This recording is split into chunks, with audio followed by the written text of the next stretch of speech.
नमस्कार दोस्तों। अब हम डिस्कस करेंगे इस वीडियो में आपके लिए प्रीवियस ईयर क्वेश्चन पेपर्स की बात करने वाले हैं। अब यहाँ पर हमारा जो डिस्कशन का पॉइंट रहेगा वो ये जानने का रहेगा कि क्या इंपॉर्टेंट एस्पेक्ट्स हैं, किस तरीके से हमारी प्रिपरेशन की अप्रोच होनी चाहिए। देखो, एक अप्रोच तो होती है कि आपने सब्जेक्ट पढ़ लिया, टॉपिक पढ़ लिए, टॉपिक्स में से अपने हिसाब से नोट मेकिंग कर ली, उसकी लर्निंग स्टार्ट कर दी। बट यहां पर हमारा जो फोकस रहने वाला है वो ये कि किस तरीके से आप क्वेश्चन को तैयार कर सकते हो। एक इंटेरोगेटिव मैनर में जब आप स्टडी करते हो ना, जब क्वेश्चन निकालते हो, फिर क्वेश्चन को देखते हो, फिर क्वेश्चन में से, और अगर प्रीवियस ईयर क्वेश्चन पेपर है तो उसमें से आप क्वेश्चन निकाल सकते हो, और अगर आपके पास में अभी कोई लेटेस्ट टॉपिक है तो उसमें से क्या क्या क्वेश्चन बन सकते हैं।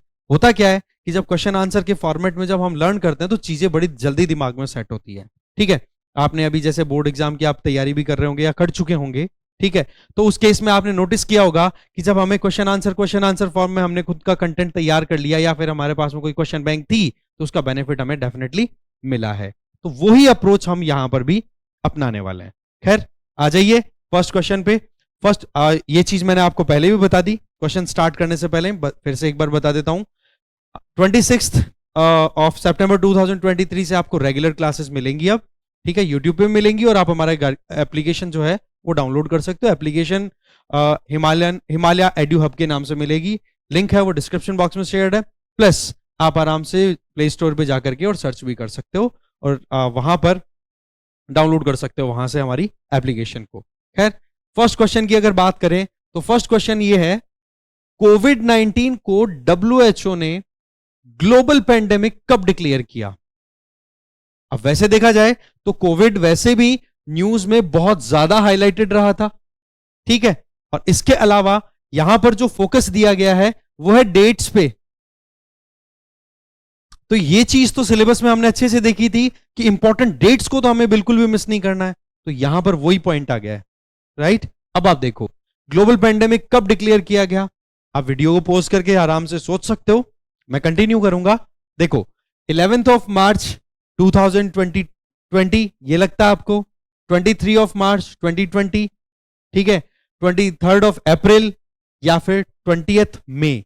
देखो, साल तो 2020 का ही है, बट अपने को केवल देखना क्या है कि WHO ने डिक्लेयर कब किया था पेंडेमिक के तौर पे, एक तरीके से ग्लोबल पेंडेमिक का नाम इसको दे दिया। तो आपने आंसर सोच लिया होगा। देखो, इसका आंसर जो है वो है A, that means 11 of March 2020। World Health Organization ने कोविड-19 को मार्च 11 2020 को वर्ल्ड पेंडेमिक डिक्लेयर कर दिया था। क्यों डिक्लेयर किया? क्योंकि ये दुनिया के बहुत सारे देशों में मार्च आते आते फैल चुकी थी। वैसे तो इसका आउटब्रेक जो था ना वो 2019 में हुआ था चाइना से, ठीक है, बट इसका जो असर है वो इंडिया और बाकी दुनिया के दूसरे जो देश हैं उनमें फैलना शुरू हुआ 2020 जनवरी से, ठीक है। तो इस तरीके से आप जरूर ध्यान रखोगे। एक चीज आपको ध्यान रखनी है कि इस बीमारी को फैलाने वाला जो वायरस है वो आप देख सकते हो, इस तरीके से बोला जाता है इसको। डिजीज जो है वो कौन से वायरस की वजह से होता है? सीवियर एक्यूट रेस्पिरेटरी सिंड्रोम, इसको शॉर्ट में SARS, सार्स, और severe acute respiratory syndrome corona virus, इसको पूरा शॉर्ट में बोलेंगे सार्स कोव। और ये कोई पहली बार नहीं फैला था, ये ध्यान रखना, ये कोई पहली बार इस तरीके की बीमारी नहीं फैली थी। फर्क इतना सही है कि ये जो डिजीज थी कोविड-19 जिसको हमने बोला, जो 2019 में फैली थी चाइना में, उससे रिलेटेड अभी तक भी क्लैरिटी नहीं है कि शुरू कहां से हुई थी ये बीमारी, ठीक है। डिस्कशन चल रहे हैं, बहुत सारी थ्योरीज आ रही हैं। कोई बोलता है चाइना की लेबोरेटरी, वुहान लेबोरेटरी से रिलीज हो गया, कोई बोलता है चाइना का जो मार्केट है वहां पे जो कीड़े मकोड़े खाते हैं वो लोग, उससे हो गया। कोई बोलता है कि केव्स में कुछ माइनर्स काम कर रहे थे, वहां पर जो बैट है, चमगादड़ है, उसकी वजह से फैल गया। अभी तक इसके ऊपर कुछ क्लियर थ्योरी नहीं आ रही है। डोनाल्ड ट्रंप उस टाइम पे प्रेसिडेंट थे यूएसए के, तो उन्होंने तो उसको तो चाइनीज वायरस तक बोल दिया था। खैर, उस पर नहीं जाएंगे, मुद्दा हमारा कुछ और है। मुद्दा ये है कि ये वर्ल्ड पेंडेमिक के तौर पे कब डिक्लेयर कर दी गई थी WHO के द्वारा? 11 ऑफ मार्च 2020 को। इसके अलावा देखो तो इसको SARS-CoV-2 बोला गया। 2 इसलिए बोला गया क्योंकि 2003-4 के लगभग चाइना में पहले भी इस तरीके की बीमारी आई थी, वो बस वर्ल्ड ओवर नहीं फैली थी, वो चाइना में लोकली हो गई थी वो प्रॉब्लम। तो उस टाइम पर जो बीमारी आई थी वो, और अभी जो बीमारी आई 2019 में, मोर और लेस इनमें जो वायरस जो इन्वॉल्व थे वो सेम से ही थे, इसलिए उनका नाम, और उनका नाम क्या था, सार्स कोव। ठीक है, अब यहां पर सेकंड टाइम हो गया तो सार्स कोव 2 नाम दे दिया। फिर इसके अलावा देखा जाए, इसमें मिलियंस ऑफ डेथ हुई वर्ल्ड वाइड, इसलिए इसको ग्लोबल पेंडेमिक का भी नाम दे दिया गया। इसके अलावा कोविड 19 में इन्फेक्शन जो है वो पर्सन टू पर्सन, इसलिए ये क्या है, एक इन्फेक्टियस डिजीज है, पर्सन टू पर्सन ट्रांसमिट होती है। कोविड 19 डिजीज की अगर बात करें तो इसको फैलाने वाला जो वायरस है ना, उसका स्ट्रक्चर कुछ ऐसा है जिसमें जो आउटर लेयर है वहां पर एक प्रोटीन से कुछ स्पाइक्स बनी रहती हैं। स्पाइक्स का मतलब एक तरीके से यूं निकलो, यूं मानो कि कुछ इस तरीके की स्ट्रक्चर बनी रहती है जो कि स्टिक करवा देती है उस वायरस को सेल्स के साथ में। अब ह्यूमन सेल्स के साथ में जब वो स्टिक करती है तो वो वायरस फिर एंटर हो जाता है स्टिक करके अंदर, और अंदर एंटर होने के बाद में फिर बीमारी का असर दिखना शुरू हो जाता है। तो ऐसे में उस वायरस की जो खुद की स्ट्रक्चर है ना, उसी की वजह से उसका नाम जो है वो, उसकी अपीयरेंस क्राउन की तरह होती है। जैसे क्राउन होता है ना, क्राउन के ऊपर स्पाइक्स निकले रहते हैं, उस तरीके से। तो क्राउन की वजह से फिर इसका नाम कोविड निकाल दिया गया। तो कुल मिलाकर के ये एक कुछ बेसिक इंफॉर्मेशन है, क्योंकि देखो एक चीज ध्यान देना, आप जिस एग्जाम की प्रिपरेशन कर रहे हो सीयूईटी की, वहां पर फैक्चुअल चीजें अभी तक ज्यादा इंपॉर्टेंट है। नो डाउट फैक्चुअल में भी आपको एनालिसिस करना होता है, बट ज्यादातर आपको फैक्ट्स पे थोड़ा ध्यान देने की जरूरत है। ठीक है, तो ये हो गया हमारा कोरोना से रिलेटेड। तो इसका मतलब ये हो गया, कोई पेंडेमिक या कोई भी बीमारी अभी फैल रही हो तो उसके बारे में, जैसे अभी मैं लेटेस्ट बताऊं आपको, तो निपा वायरस है ना, इससे रिलेटेड केरला में अभी रिसेंटली कुछ डेथ्स हैं वो अभी एनकाउंटर हुई है। तो आप देखोगे कि निपा वायरस भी अपने आप में इंपॉर्टेंट है, ये एक जूनोटिक डिजीज है, इसके बारे में पूरी इंफॉर्मेशन आपको करंट अफेयर में मिलेगी डेफिनेटली।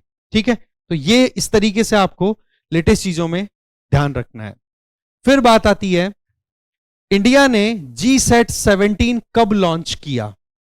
अब यहां पर सवाल यह है कि G-SAT का मतलब हो गया जियो स्टेशनरी की आप बात कर रहे हो। ठीक है, सबसे पहली चीज तो आपको यह पता होना चाहिए जियो स्टेशनरी सैटेलाइट्स कौन से होते हैं, जियो सिंक्रोनस सैटेलाइट्स कौन से होते हैं, इनके बारे में आपको आइडिया होना चाहिए। देखो जियो स्टेशनरी का मतलब ये हो गया कि अर्थ की जिस पोजीशन पर सैटेलाइट, मानो कि यहां पर आप अर्थ पे हो तो, और सैटेलाइट यहां पर लोकेटेड है, तो आपको पूरे दिन में वो सैटेलाइट जो है वो आपको इसी पोजीशन पर दिखेगा, चाहे अर्थ अपनी एक्सिस पे खुद रोटेट कर रही हो। ठीक है ना, मतलब सैटेलाइट की पोजीशन बिल्कुल फिक्स आपको दिखाई दे रही है। ठीक है, वहीं पर एक होता है जियो सिंक्रोनस सैटेलाइट्स। वो क्या होता है कि आपको एक पर्टिकुलर टाइम के ऊपर वो सैटेलाइट एक पर्टिकुलर जगह पे मिलेगा। ठीक है, जियो स्टेशनरी का मतलब तो क्या हो गया कि आप यहां पर अर्थ पे हो और सैटेलाइट ऊपर है, तो वो अपनी जगह पे बिल्कुल, चाहे आप दिन में देखो रात में देखो, वो वहीं पे फिक्स है। ठीक है, वहीं पर जियो सिंक्रोनस में क्या होगा कि मानो अभी जैसे टाइम बज रहा है फॉर एग्जांपल 7 o'clock, तो इस टाइम पर आपको वो सैटेलाइट आपके ऊपर से आता हुआ दिखेगा, या आपको बिल्कुल उसी पोजीशन पे दिखेगा, और हर दिन इस पर्टिकुलर टाइम पर यही पोजीशन उसकी रहेगी। तो वो हो जाता है जियो सिंक्रोनस की सिंक में है। तो सवाल यह है कि ये सैटेलाइट लॉन्च कब हुआ, 2015, 16, 17, 18, यहां पर आपको वेरिएशन जो है वो ईयर्स में मिल रहा है। तो इसका आंसर जो है वो आपको सोच लेना है, लगाओ इसमें टिक। ठीक है, पॉज कर लो वीडियो को, सोचो। इसका आंसर होगा सी, 2017 में लॉन्च हुआ। अब सवाल यह है कि ऐसे तो सैटेलाइट्स बहुत सारे लॉन्च होते हैं, देखो इसमें थोड़ा यूनिकनेस क्या थी वो चीज मैं बताता हूं। यहां पर लॉन्चिंग जो है वो आंध्र प्रदेश में जो श्रीहरिकोटा है ना, इसरो का लॉन्चिंग स्पेस लॉन्चिंग जो सेंटर है, वहां से ये लॉन्चिंग नहीं हुई है, ये लॉन्चिंग करवाई गई है फ्रेंच गुयाना से। फ्रेंच गुयाना का मतलब हो गया साउथ अमेरिका जो है उसके नॉर्दर्न पोर्ट पे लोकेटेड ये लोकेशन है, वहां से इसको लॉन्च किया गया है। और ये कम्युनिकेशन सैटेलाइट है, ये आप जरूर ध्यान रखोगे, ये एक कम्युनिकेशन सैटेलाइट है। खैर अभी तो आपको खैर ये ध्यान रख लेना है कि लेटेस्ट जो लॉन्चिंग्स हुई है वो 2 हैं, एक तो चंद्रयान 3 और एक आपका आ गया आदित्य L1। ये आपको ध्यान रख लेना है, इसमें से क्वेश्चन बन सकता है। ठीक है ना, तो लेटेस्ट जो भी हो रहा है ना उसके बारे में तो अपडेट आपको रखना ही है इसरो के बारे में। तो यहां पर G-SAT-17 की अगर बात करें तो G-SAT-17 जो है वो लॉन्चिंग हुई, वो तो बताई दिया मैंने, फ्रेंच गुयाना से हुई थी। ये हैवी रॉकेट, रॉकेट जो था वो इंडिया का नहीं था, ये ध्यान रख लेना, ठीक है। वहां से ही जो एरियन स्पेस रॉकेट है उसी से लॉन्च हुआ, और कहां से, कोउरो, फ्रेंच गुयाना, वहां से इसकी लॉन्चिंग हुई। ये एक जियोसिंक्रोनस ट्रांसफर ऑर्बिट में लॉन्च हुआ है, ठीक है। ये मैंने बता दिया जियोसिंक्रोनस और जियो स्टेशनरी दोनों में क्या फर्क है, ठीक है। इसरो का जो मास्टर कंट्रोल फैसिलिटी है वो है कर्नाटका के हसन में, ठीक है। वहां फिर उसने उसकी टैकलिंग कर ली, कैप्चरिंग कर ली कि हाँ जी सैटेलाइट लॉन्च हो गया, पहुंच गया अपनी ऑर्बिट में। अब उसके साथ लिंकिंग कहां से स्टैब्लिश होगी, हसन कर्नाटका से, जहां पर आपका मास्टर कंट्रोल फैसिलिटी लोकेटेड है। तो ये भी एक अपने आप में एक इंपॉर्टेंट पॉइंट बन जाता है, ठीक है। इसके अलावा देखा जाए तो इसमें मोटर कौन सी यूज हुई, लिक्विड अपोजी मोटर, ठीक है, ये आपको ध्यान रख लेना है। फिर इसके अलावा ये एक कम्युनिकेशन सैटेलाइट है, ये एक इंपॉर्टेंट पॉइंट हो गया, ठीक है। तो लॉन्चिंग हुई तो जियो सिंक्रोनस ट्रांसफर ऑर्बिट में, और फिर अल्टीमेटली उसको पोजीशन कर दिया गया है जियो स्टेशनरी ऑर्बिट में। कहने का मतलब ये हुआ कि लॉन्चिंग जब हुई तो लॉन्चिंग के टाइम पे तो उसको इस तरीके से फिक्स किया गया, फिक्स नहीं हुआ, वो ट्रांजिशनल था। ट्रांजिशनल का मतलब जिस ऑर्बिट में आपको फिक्स करना है वहां तक आपने लॉन्चिंग कर दी, फिर एक बार लॉन्च हुआ, लॉन्च होने के बाद में फिर वो अर्थ के साथ में अपनी पोजीशन फिक्स कर चुका है। अब अर्थ जैसे जैसे मूव कर रही है उसी के साथ साथ में वो सैटेलाइट भी मूव कर रहा है, तो वो जियो स्टेशनरी ऑर्बिट की बात हो गई, ध्यान रख लेना इसके बारे में। नेक्स्ट क्वेश्चन आपके लिए इंपॉर्टेंट है, ये देखो यहां पर female empowerment, first females. Previous जो हमारा वीडियो था उसमें भी हमने ये बात डिस्कस की थी कि first lady chief minister of India, ठीक है, या first female chief minister of India कौन थी, तो सुचित्रा कृपलानी जी थी यूपी की। First female governor Indian state में किसी की भी, तो वो बनी थी, आपको पता ही है, सरोजिनी नायडू जी। तो ये चीजें कहीं ना कहीं इंपॉर्टेंट हो जाती है। तो फर्स्ट फीमेल के बारे में कई बार क्वेश्चंस आते हैं, तो ये थोड़ा स्टैटिक पोर्शन का पार्ट हो गया, आप ये थोड़ा सा स्टैटिक जीके में से निकालोगे कि फर्स्ट लेडी कौन कौन सी हैं अलग अलग डिपार्टमेंट में, first prime minister, first finance minister, first independent union minister, वो सारी डिटेल आपको निकालनी है, ठीक है। अब यहां पर सवाल है first female lieutenant general in India, ये कौन बने थे, ये क्या पद्मा बंदोपाध्याय जी थे, या पुनीता अरोड़ा, या सुषमा चावला, या फिर हरिका कौर देओल। तो आपको पॉज करके सोच लेना है इसका आंसर क्या है। देखो इसका आंसर है बी, पुनीता अरोड़ा। बेसिकली 2004 में होता क्या है, पुणे में जो आर्म फोर्सेस मेडिकल कॉलेज है ना, पुणे में आर्म फोर्सेस मेडिकल कॉलेज है, वहां पर इनको कमांडेंट की पोस्ट पे अपॉइंट किया गया था, और ये फर्स्ट लेडी थी जो कि इस पोजीशन तक पहुंची, लेफ्टिनेंट जनरल पुनीता अरोड़ा। ये आपको जरूर याद रख लेना है। और ये फर्स्ट लेडी थी जो लेफ्टिनेंट जनरल की पोस्ट तक पहुंची इंडियन आर्मी में, इंडियन आर्म फोर्सेस में। तो ये ध्यान रखना है, ये इंपॉर्टेंट पॉइंट है। तो ये यहां से जो इंपॉर्टेंट जो बात हाईलाइट हो रही है इस प्रीवियस ईयर क्वेश्चन को हम देखते हैं, तो वो ये है कि जो भी इंपॉर्टेंट पोजीशंस पे कोई भी अगर फर्स्ट या पहली महिला, फर्स्ट वुमेन अपॉइंट हुई है, तो वो हमारे लिए बहुत इंपॉर्टेंट हो गई है एग्जाम पॉइंट ऑफ व्यू से, उसमें से क्वेश्चन आएगा, ठीक है ना। तो ये ध्यान रख लेना, ये बहुत इंपॉर्टेंट हिंट है यहां से। नेक्स्ट इंपॉर्टेंट पॉइंट है, ये है आपका जो हमने देखा था ना स्टैटिक पोर्शन वाला, जीके में स्टैटिक पोर्शन जो हमारा सिलेबस एनालिसिस था, उसमें दिया हुआ था कि नेशंस, उनकी कैपिटल्स, ठीक है, उनकी राजधानियां, और फिर हम बात कर रहे थे तीसरा उनके इंपॉर्टेंट सिंबल्स या एम्ब्लेम्स। तो आप देखोगे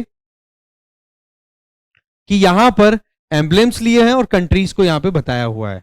तो आपको देखना क्या है कि जो भी इंपॉर्टेंट हाईलाइटेड कंट्रीज होते हैं ना न्यूज में, एक तो वो, या फिर जो इंपॉर्टेंट कंट्रीज आपको लगे कि हाँ यार वर्ल्ड इकोनॉमी में इनका कंट्रीब्यूशन अच्छा है, इनके साथ में इंडिया के रिलेशनशिप जो है वो मोर और लेस हाईलाइट होते रहते हैं, न्यूज में आते रहते हैं ये कंट्रीज, तो उनके बारे में तो आपको ये लिस्ट जरूर देख लेनी है कि उनके नेशनल एम्ब्लेम क्या है। क्योंकि ऐसे तो देखो 190 देशों के याद करना बड़ा मुश्किल हो जाएगा, बट एक ये अप्रोच तो आपके पास में होनी ही चाहिए जहां पर आप ये जो इंडिया के साथ में जिन कंट्रीज के रिलेशंस चलते रहते हैं ना, वो हमसे मिस ना हो। तो यहां पर देखो, एक तरफ तो नेशनल एम्ब्लेम की लिस्ट है, कॉर्नफ्लावर, ठीक है, ईगल, कंगारू, रोज। दूसरी तरफ है लिस्ट कंट्रीज की, स्पेन, यूके, जर्मनी और ऑस्ट्रेलिया। अब आपको इनको मैच करना है, ठीक है। अब मैचिंग करने के लिए सबसे पहली चीज तो आपको ये पता होना चाहिए कि किसका कहां पर क्या रिप्रेजेंटेशन है, क्या उसका एम्ब्लेम है। देखो, ऑस्ट्रेलिया की जब बात आती है तो ऑस्ट्रेलिया में कंगारुओं की बड़ी न्यूज रहती है। जैसे अभी रिसेंट टाइम की बात करें तो ऑस्ट्रेलिया में फॉरेस्ट फायर लगी थी, वाइल्ड फायर। तब आपने देखा होगा फ्रेंडली मैचेस भी खेले गए थे। ऑस्ट्रेलिया की women, Sachin Tendulkar, Ricky Ponting, world के जो टॉप प्लेयर्स हैं क्रिकेट के, उन्होंने मैच खेला था, फ्रेंडली मैच खेला था एक चैरिटी के लिए कि पैसा इकट्ठा किया जा सके और उस फॉरेस्ट फायर में जो भी डैमेज हुआ उसको रिपेयर किया जा सके, ठीक है। तो उस पॉइंट ऑफ व्यू से आप यहां पर देखोगे कि ऑस्ट्रेलिया में एक तो कंगारुओं की बात बहुत ज्यादा होती है, तो ऑस्ट्रेलिया का तो कंगारू हो गया। अब आप देखो सी फोर्थ आपका इसमें भी जा रहा है, इसमें भी जा रहा है और इसमें भी जा रहा है, ठीक है। इसी तरीके से देखना होता है आपको, लिंक लगाना होता है कि किसका कहां पर कौन सा सेट हो रहा है। फिर बात आती है ईगल की। देखो, ईगल जो है वो जर्मनी का है, इसका मतलब बी में जाएगा थर्ड। बी में थर्ड कौन सा जा रहा है, यहां पर। अब बी में थर्ड और सी में फोर्थ, ये कॉम्बिनेशन कहीं और दूसरा बन नहीं रहा। तो यहां पर आपको एक चीज समझ में आई होगी कि अगर आपको यहां पर पूरा चारों के बारे में भी पता नहीं है, देखो वो किस्मत है फिर, है ना, कि चारों की इस तरीके की मिसमैचिंग कर दी या इस तरीके से जंबल अप कर दिया कि जब तक चारों नहीं आएंगे, आपको चारों की मैचिंग प्रॉपर नहीं सेट हो रही है, तब तक आप आंसर नहीं दे पाओ। वो तो देखो एक अलग ही बात हो गई। बट जनरली क्या होता है कि आपको अगर 2 या 3 के बारे में पता पड़ गया ना, तो आप बचे हुए एक को तो वो अपने आप ही सेट हो जाएगा, कुछ करने की जरूरत ही नहीं पड़ेगी। तो वो वाली बात है। तो यहां पर जैसे ही जर्मनी का हमने लगाया, ऑस्ट्रेलिया का हमने लगाया, 2 से ही हमारा काम हो गया, आंसर चला गया बी। और ये चीज आप यहां पर देख सकते हो। ऑस्ट्रेलिया, यहां पर देखो kangaroo, Germany golden eagle, United kingdom, इसमें देखो यूके का जो कॉन्सेप्ट है ना, उसको थोड़ा मैं यहां पे समझाना चाहूंगा। देखो, यूके में जनरली 4 कंट्रीज को इंक्लूड किया जाता है, ठीक है। सबसे पहले तो एक होता है इंग्लैंड, ठीक है। इंग्लैंड जहां पर मेन कैपिटल लोकेटेड है लंदन। इंग्लैंड के जस्ट थोड़ा सा साइड में ही, जैसे मान लो ये इंग्लैंड है, तो इंग्लैंड के इधर साइड में ही आ जाता है एक और कंट्री जिसको बोलते हैं वेल्स, ठीक है। और उसी इंग्लैंड और वेल्स के ऊपर नॉर्थ की तरफ है स्कॉटलैंड, ठीक है। तो तीसरा पॉइंट आ गया स्कॉटलैंड। और एक इधर छोटा सा आइलैंड एक और है जिसका नॉर्दर्न पोर्शन है नॉर्दर्न आयरलैंड के नाम से, और ये है रिपब्लिक ऑफ आयरलैंड। तो जो नॉर्दर्न आयरलैंड है ना, वो यूके का पार्ट है। अब यहां पर मैकेनिज्म क्या काम करता है वो देखो। देखो, अगर आप England, Wales and Scotland in तीनों की बात करते हो, तब तो ये बन जाता है ब्रिटेन, ग्रेट ब्रिटेन जिसको बोलते हैं ना, इंग्लैंड, वेल्स एंड स्कॉटलैंड। और इसी में अगर आपने नॉर्दर्न आयरलैंड ऐड कर दिया ना, तो ये बन जाएगा यूके। अब सवाल यह है कि यहां पर तो ब्रिटेन का तो लायन बताया हुआ है, इंग्लैंड का रोज बताया हुआ है, ठीक है, स्कॉटलैंड का यूनिकॉर्न, लायन और थिस्टिल बताया हुआ है, वेल्स में लीक, डैफडॉल, ड्रैगन बताया हुआ है, नॉर्दर्न आयरलैंड ने फ्लैक्स और हाफ बताया हुआ है। अब इसमें से आंसर क्या जाएगा? देखो, यहां पर देखने वाली बात यह होती है कि यहां पर इन चारों कंट्रीज का जो यूके बन गया, इसमें डोमिनेंट पावर जो है वो इंग्लैंड की होती है। तो इंग्लैंड वाला पॉइंट यहां पर इन्होंने उठा लिया, और यहां देख सकते हो रोज जो है वो इंग्लैंड का नेशनल एम्ब्लेम है, ठीक है। फिर आप स्पेन की बात कर लो। स्पेन में रेड कार्नेशन, जिसको एक तरीके से कॉर्न फ्लावर भी बोला जाता है, तो वो भी अपने आप में यहाँ का एक तरीके से नेशनल एम्ब्लेम है स्पेन का। अब इन कंट्रीज के साथ में आप देखो इंडिया का नाम आता रहता है। ये सारे countries, Australia, Germany, UK, Spain, ये G20 में आए हैं, G20 कंट्रीज में आता है, ठीक है। तो इनका पार्टिसिपेशन जब हो रहा है तो डेफिनेटली इंडिया के साथ रिलेशनशिप ठीक है, रिलेशनशिप ठीक है, तो इनके बारे में हमें याद रखना जरूरी होता है, ठीक है। तो ये ध्यान रख लेना। नेक्स्ट है ज्योग्राफी से। ज्योग्राफी रिवर्स वाला जो चैप्टर था, उस रिवर्स वाला टॉपिक था, उससे है ये कि नीचे दी हुई रिवर्स में से सबसे लंबी रिवर कौन सी है, लॉन्गेस्ट रिवर लेंथ वाइज। एक तो आपके पास भारत पूजा, एक है पेरियार, एक है पंबा, एक है शरावती। आप पॉज करके सोच सकते हो, अगर आपने थोड़ी बहुत प्रिपरेशन की है या आपके पास में कुछ कंटेंट अवेलेबल है, देखा हो तो। बाकी देखते हैं अब देखो इसमें ये चारों के चारों रिवर्स में एक चीज बड़ी कॉमन है, ये चारों की चारों रिवर कहां फ्लो होती हैं? केरला में। अब हमें ये देखना है केरला में फ्लो हो रही है, तो सीधी बात है इस तरीके से आप मैप में देख सकते हो कि ये रिवर्स कहां जाके गिर रही हैं? अरेबियन सी में। एक तो ये ध्यान रख लेना, हमें अरब सागर में जाके गिरने वाले रिवर्स हैं ये चारों की चारों। बस हमें ये देखना है इनकी लेंथ कितनी आ रही है। तो यहां पर आप देखोगे तो आंसर तो वैसे स्ट्रेट जा रहा है पेरियार, ठीक है। और इनकी थोड़ी डिटेलिंग आप देखो तो यहां देखो पेरियार रिवर है, उसकी लेंथ है टोटल 244 किलोमीटर। और नंबर 2 पे जो आती है वो आपकी आ जाती है, सेकंड लॉन्गेस्ट रिवर है, वो है भारतपुजा, उसकी लेंथ है 209 किलोमीटर। फ्लो होने का मैंने बता दिया, दोनों की दोनों केरला स्टेट में फ्लो होती हैं। केरला स्टेट में फ्लो होकर के अल्टीमेटली जाके गिरेंगी कहां पे? अरेबियन सी में। ये दोनों रिवर्स बहुत इंपॉर्टेंट रोल प्ले करती हैं। अच्छा, पेरियार रिवर जो कि केरला की या फिर कहो इन चारों रिवर्स में सबसे लंबी रिवर है, उस रिवर का एक और नाम भी है चूर्णी रिवर। ये बहुत ज्यादा एक इंपॉर्टेंट पॉइंट बन जाता है, कई बार सब नेम्स भी आ सकते हैं। ओके, इसके अलावा शरावती रिवर की बात करें, ये देखो कर्नाटका में फ्लो होती है, शिवमोगा डिस्ट्रिक्ट ऑफ कर्नाटका में मेनली इसका फ्लोइंग रीजन है। भारत पूजा की बात करो तो ये अन्नामलाई हिल्स है, ठीक है, केरला तमिलनाडु के बॉर्डर एरिया पे लोकेटेड। अगर ये आप देखो इसमें तो अन्नामलाई हिल्स जो है वो यहां पर लोकेटेड है, तो इधर ये फ्लो होकर आती है भारत पूजा, ठीक है। इसको पोनानी रिवर भी बोलते हैं, इसका सब नेम। पेरियार रिवर की बात करें तो ये केरला की या वेस्टर्न घाट में, ठीक है, वेस्टर्न घाट वाला एरिया इधर से, ये आपको अगर थोड़ा सा बताऊं तो यहां पर इधर है वेस्टर्न घाट, इधर है ईस्टर्न घाट। ईस्टर्न घाट थोड़ा सा टुकड़ों में टूटा हुआ है, ठीक है, रीजन कि बहुत पुराना माउंटेन रेंज है, बहुत ज्यादा इरोजन इसका हो चुका है। तो इस केस में यहां पर रिवर्स जो फ्लो होती है उन्होंने बाइसेक्ट डाइसेक्ट कर रखा है इसको, ईस्टर्न घाट को। वहीं पर वेस्टर्न घाट आपका मोरलेस कंटिन्यू है। ओके, तो आप देखोगे कि यहां पर वेस्टर्न घाट में से ही केरला की रिवर्स का ओरिजिन होता है मेनली। ओके, फिर पंबा रिवर की बात कर लो तो ये वेमनाड लेक में जाकर के गिर जाती है, वेमनाड लेक जो कि एक तरीके की लेगून है। लेगून के बारे में आपको पता होना चाहिए, प्लीज कमेंट बॉक्स में बताओ लेगून का मतलब क्या होता है। फिर नेक्स्ट जो क्वेश्चन है that is related to books.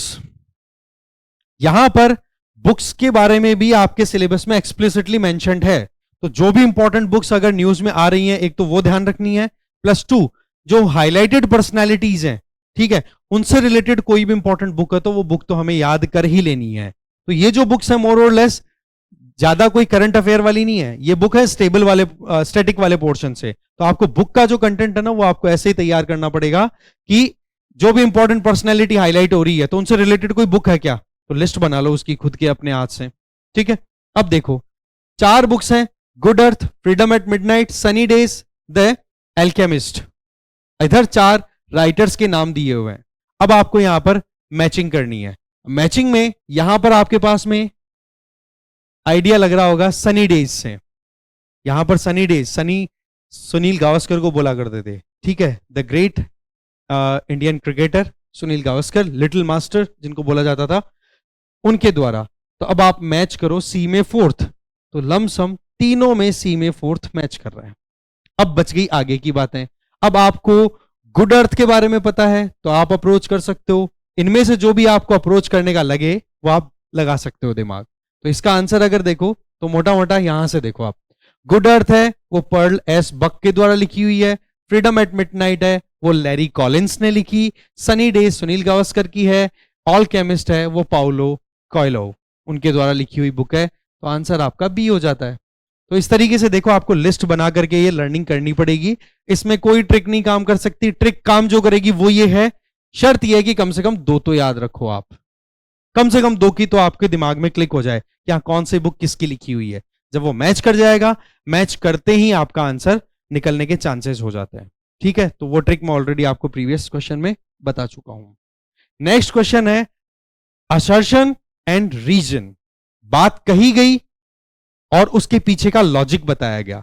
अब हमें यहां पर देखना क्या है इस तरीके के क्वेश्चन में, पहले तो असर्शन ए को हमें पढ़ना है और यह देखना है कि क्या यह सही है या गलत है। यह ध्यान रखना सही है, यहां पे फंस जाते हैं ज्यादातर कि जो बात लिखी हुई है उसको सही मान लेते हैं, फिर देखते हैं कि लॉजिक सही है कि गलत है। पहले तो यह भी देखना है कि स्टेटमेंट सही है कि गलत है। अगर स्टेटमेंट सही है तो आगे माथा लगाओ, राइट। देखो यहां पर असर्शन देखना है, स्टेटमेंट दिया हुआ है वो देखना है, फिर वो सही है कि गलत है वो हमें जस्टिफाई करना है। देखो, the highest concentration of seismic zone lies in Himalayan region in India. Bharat में सबसे ज्यादा अर्थक्वेक्स की अगर रिस्क कहीं पर है, कहीं पर भी भूकंप आ सकते हैं या आते हैं, तो वो कहां पर आते हैं? हिमालयन रीजन में। ये बात कही है इसमें। तो सबसे पहले तो ये चेक करना है कि ये स्टेटमेंट सही है कि गलत है। ओके, सही होगा तभी तो लॉजिक्स पे जाएंगे, नहीं तो जाने का क्या मतलब है। तो पहली चीज तो आपको ये देखनी है। दूसरा, रीजन दिया है कि यहां पर हिमालयन रीजन जो है वहां पर लॉन्गिट्यूडनल थ्रस्ट जोन है।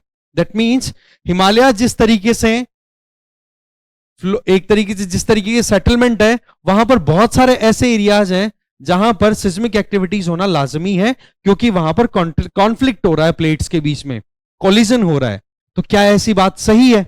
अब सवाल यह है कि पहले तो आपको असर्शन के बारे में देखना है, ईदर दिस इज ओके और नॉट, पहला पॉइंट। तो दूसरा आपको ये वेदर दिस इज ओके और नॉट। दूसरा आपको यहां पर ये देखना है कि लॉन्गिट्यूडनल थ्रस्ट जोन वाली बात सही है या गलत। पहले तो सही गलत का डिसीजन लो आप। सही गलत का डिसीजन आपने ले लिया, अब चेक करो कि क्या हिमालयाज में, बोला क्या गया है, हिमालयाज में अर्थक्वेक्स जो हैं वो ज्यादा आते हैं। अर्थक्वेक पॉइंट ऑफ व्यू से हिमालय जो है बहुत सेंसिटिव है, ये बात सही है। तो क्या इसके पीछे का कारण यह है कि वहां पर बहुत सारे थ्रस्ट जोन्स हैं, वहां पर प्लेट्स का कॉलिजन हो रहा है, वहां पर ऐसी बाउंड्रीज क्रिएट हो रही हैं जो दो प्लेट्स को डिवाइड भी करती है, और वहां पर लगातार सिस्मिक एक्टिविटी जनरेट हो सकती है। अगर ये कारण है नीचे वाला, if this region is justifying this assertion कि हां जी बिल्कुल एकदम बात सही है, तब आप स्टेटमेंट्स में पहुंचो। या फिर आपको लगे कि स्टेटमेंट ए ठीक है, स्टेटमेंट आर है वो गलत है, तो अकॉर्डिंगली देखो। फिर आपको देखना है यहां पर कि हमें प्रॉपर अप्रोप्रिएट आंसर ढूंढना है। फर्स्ट अप्रोप्रिएट आंसर क्या मांग रहा है यहां पर, मैं इधर आ जाता हूं। देखिए, both A and B are true, पहली चीज तो ये बोल दी दोनों के दोनों सही हैं, और आर जो है ये सेकंड स्टेटमेंट जो है वो फर्स्ट स्टेटमेंट की करेक्ट एक्सप्लेनेशन देता है कि हां वाकई में ए में जो बोला गया है वो सही है, क्योंकि आर ये जस्टिफाई कर रहा है। तो ये देखना है। फिर बोल रहा है कि A and B, A and R दोनों के दोनों सही हैं, बट जस्टिफिकेशन नहीं है, दोनों के बीच में कोई लिंक नहीं बन रहा। तीसरा ये बोल रहा है कि दोनों सही हैं, सॉरी ए सही है बट आर गलत है। फिर बोल रहा है ए गलत है और आर सही है। तो आपको पहले सही गलत का पता होना चाहिए। तो यहां पर अगर मोटी मोटी बात करें तो दोनों स्टेटमेंट्स जो हैं वो एकदम सही है। पहली बात तो ये आपके क्लियर होनी चाहिए। तो इसका मतलब ये हो गया कि ए और बी में से हमें आंसर पिक करना है। दूसरी चीज, हिमालयन सिस्टम जो है वो सिस्मिकली बहुत ज्यादा सेंसिटिव जोन है, तो क्या इसके पीछे वो फॉल्ट्स हैं, वो एक लॉजिक है। तो कहीं ना कहीं आप जब देखोगे, आपने 11th वाली बुक पढ़ी है, ठीक है, 11th की जो India physical geography, physical environment वाली बुक, अगर उसको भी थोड़ा ध्यान से पढ़ा आपने तो आप डेफिनेटली देख पाओगे कि हाँ वाकई में बहुत सारे थ्रस्ट जोन वहां पे बनते हैं। और वो थ्रस्ट जोन क्या क्या है वो देखेंगे आगे अभी। तो ऐसे में ये इसकी जस्टिफिकेशन देता है कि हाँ वाकई में इसी कारण से वहां पर अर्थक्वेक्स ज्यादा आते हैं। तो इसका आंसर हो जाएगा ए। ठीक है, अब आप देखो यहां पर, ये है आपके सामने मैप। अब आप देखो कि ये ऊपर वाला जो पोर्शन है ये है तिब्बतन प्लेट्यू। ओके, फिर इसके बाद में यहां पर देखोगे ये साउथ में है इंडो गैंजेटिक प्लेन्स। अब इनके बीच बीच में ये दिए हुए हैं Himalayan frontal HFT, Himalayan frontal thrust. ये HFT जो है वो देखो इस तरीके से, हिमालयाज की अगर लोकेशन देखो नॉर्दर्न रीजन में तो इस तरीके से देखी जाती है ये जनरली। ओके, इसमें साउथ मोस्ट जो है उसको बोलते हैं शिवालिक, ठीक है, बीच वाली को बोलते हैं लेसर हिमालय, और जो ऊपर वाली नॉर्थ वाली है उसको ग्रेटर हिमालय बोलते हैं। तो इस तरीके से इनके बीच में जब आप देखोगे तो यहां पर ब्रेक्स बने हुए हैं, यहां पर कॉलिजन हो रहा है। ऊपर की तरफ देखोगे तो है इंडियन, सॉरी आपकी है यूरेशियन प्लेट, और नीचे की तरफ है इंडियन प्लेट। इन दोनों के बीच में कॉलिजन हो रहा है। कॉलिजन कुछ इस तरीके से है कि इंडियन प्लेट है वो सबडक्ट कर रही है, इधर आप देखोगे यूरेशियन प्लेट के नीचे, इंडियन प्लेट सबडक्ट कर रही है यूरेशियन प्लेट के नीचे। तो यहां पर फिर अपलिफ्टमेंट की वजह से माउंटेन्स बन गए जिनको हम बोलते हैं हिमालयाज। तो ये बीच बीच में जो क्रैक्स हैं इन्हीं को फॉल्ट बोल रहे हैं। अब आप देखो यहां पर HFT जो कि सेपरेट करती है शिवालिक को जो सदर्न मोस्ट माउंटेन है उसको सेपरेट कर रही है ये किसके साथ में, जो आपके इंडो गैंजेटिक प्लेन्स हैं उनसे। तो इसका मतलब एक थ्रस्ट तो हो गया ये। दूसरा एमबीटी की बात करो तो वो शिवालिक को सेपरेट करती है किससे, लेसर हिमालय से। फिर है एमसीटी मेन सेंट्रल थ्रस्ट, वो सेपरेट करती है आपके यहां पर लेसर हिमालय को ग्रेटर हिमालय से। तो ये सेपरेशन जो है ये कहीं ना कहीं क्रैक्स की वजह से ही होता है। इसका मतलब यहां पर क्रैक्स फॉल्ट बहुत ज्यादा है, इस वजह से ये सिस्मिकली सेंसिटिव हो गया। तो ये स्टेटमेंट यहां से इस तरीके से हमें देखना होता है। नेक्स्ट क्वेश्चन है कि नोबेल प्राइज जो दिए जाते हैं वो किन किन फील्ड्स में दिए जाते हैं। ये तो देखो बहुत फेमस है, वैसे भी अब अक्टूबर मंथ आने वाला है, ये अब इस साल के 2023 के अनाउंस होंगे, आई मीन डिलीवरी की जाएगी कि हाँ भाई किसको कौन सा अवार्ड किस तरीके से मिलेगा। तो आपको ये तो फील्ड्स पता होने चाहिए, chemistry, peace, economic science, sports, इन चारों में से किन में नोबेल प्राइज दिया जाता है। तो इसका आंसर सिंपल सा है, केमिस्ट्री में यस, पीस में यस, इकोनॉमिक साइंस में यस, स्पोर्ट्स में कोई नोबेल प्राइज नहीं दिया जाता। तो आंसर हो गया आपका ए। यहां से आप देख सकते हो इसका आंसर, इसमें कोई डाउट आपको होना नहीं चाहिए।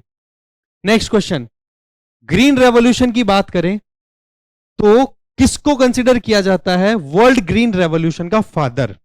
वर्ल्ड ग्रीन रेवोल्यूशन का फादर किसको कंसीडर किया जाता है, Norman Borlaug, MS Swaminathan, Rajkrishna, RKV Rao. Pause करके आराम से सोचो, बताओ।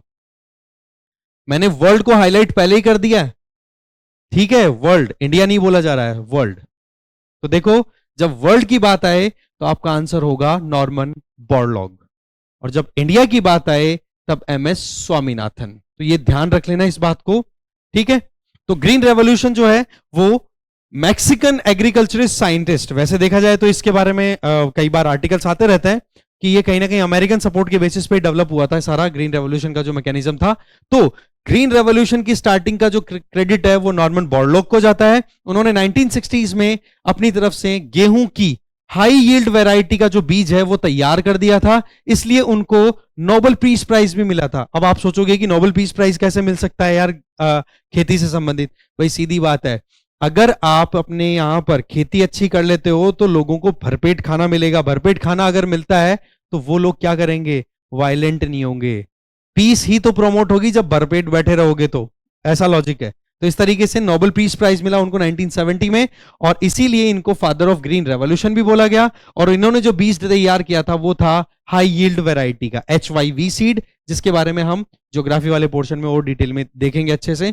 इसके अलावा ग्रीन रेवोल्यूशन ऑफ इंडिया की बात करें तो एमएस स्वामीनाथन जो कि नॉर्मन बोरलॉग के साथ के ही थे, उनके हेल्प से इंडिया में इंट्रोडक्शन होता है ग्रीन रेवोल्यूशन का। हमारे यहां पर होता है 1967 में, और तब से लेकर अभी तक हमने हमारी जरूरतें पूरी भी की हैं ग्रीन रेवोल्यूशन के बाद से। तो ये ध्यान रख लेना।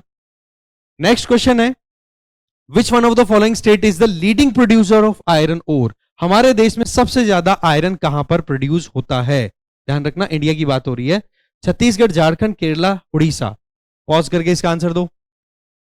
देखो इसका आंसर जाएगा उड़ीसा। कैसे, यहां पर आप देख सकते हो।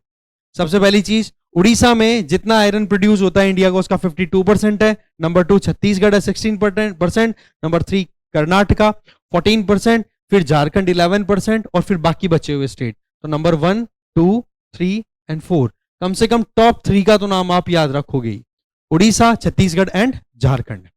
फिर बात आती है कि हम लोग आयरन और प्रोड्यूस कर रहे हैं तो क्या एक्सपोर्ट भी करते हैं। तो एडिशनल एक इंफॉर्मेशन छोटी सी दे देता हूं। उड़ीसा में ये पाराद्वीप पोर्ट है, यहां से हमारा आयरन और एक्सपोर्ट होता है। ये विशाखापट्टनम पोर्ट है, ये लोकेटेड है आपका कहां पर, ये आपका आ जाता है इसमें आंध्र प्रदेश में, वहां से। फिर मैंगलुरु पोर्ट है, ये कर्नाटका में आ गया, यहां से भी आयरन एक्सपोर्ट होता है। और ये मारमागांव पोर्ट है जो कि कहां पर लोकेटेड है आपके गोवा में, वहां से भी आयरन एक्सपोर्ट होता है। तो इस तरीके से इस पर्टिकुलर वीडियो में हमने 10 क्वेश्चंस देखे, 10 क्वेश्चंस का एनालिसिस भी किया और एक एक पॉइंट भी बताया कि कहां से कौन सा क्वेश्चन टॉपिक्स में लिंक कर सकते हो और क्या आपकी अप्रोच होनी चाहिए प्रिपरेशन की। अगर कोई डाउट हो प्लीज कमेंट बॉक्स में आप लिख सकते हो। Thank you.